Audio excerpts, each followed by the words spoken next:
Well, I'm studying IE because I'm passionate about business. I think it's something I am interested in. I like making money, so here I am.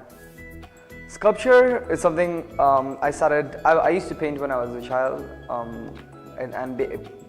painting, art, music. These are something which is emphasized in my culture a lot. When you're a child, like your parents put you into art schools where you learn different kind of things.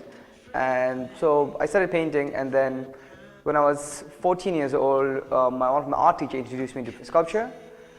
And I found it pretty interesting because in art you just do it through a medium. So if you're taking a pencil or if you're making a painting, for example, there's a brush between you and the material. But with sculpture, it's something very personal to you, so you make it by yourself. Like you use your hands, like you use tools, but it's mostly with your hands. So I think it's very personal. That's why I take much more interest in it. The hardest part of making sculpture is basically the when you move from 2D to 3D, it's a big transition because 2D you just make it only, you don't think about the depth, you don't need to think about the material.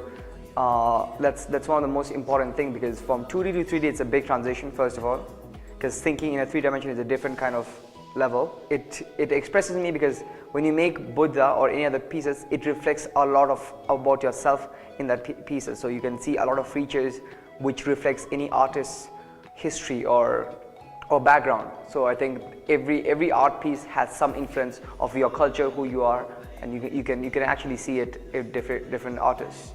I think I find inspiration through people I meet, and I like to travel a lot. I was born in Bangladesh, then went to move to India, where I traveled a lot in India, and it's a huge country, and then moved to UK, and now I'm in Spain.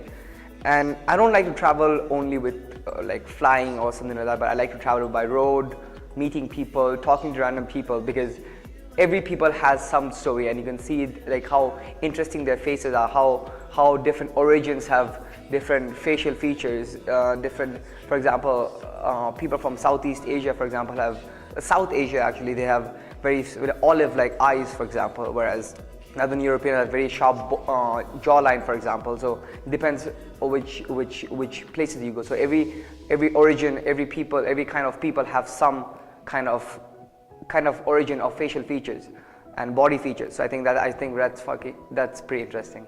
I think that it's something which I have learned to grow up through my life. In my day-to-day life, it's an escape from outside world for me.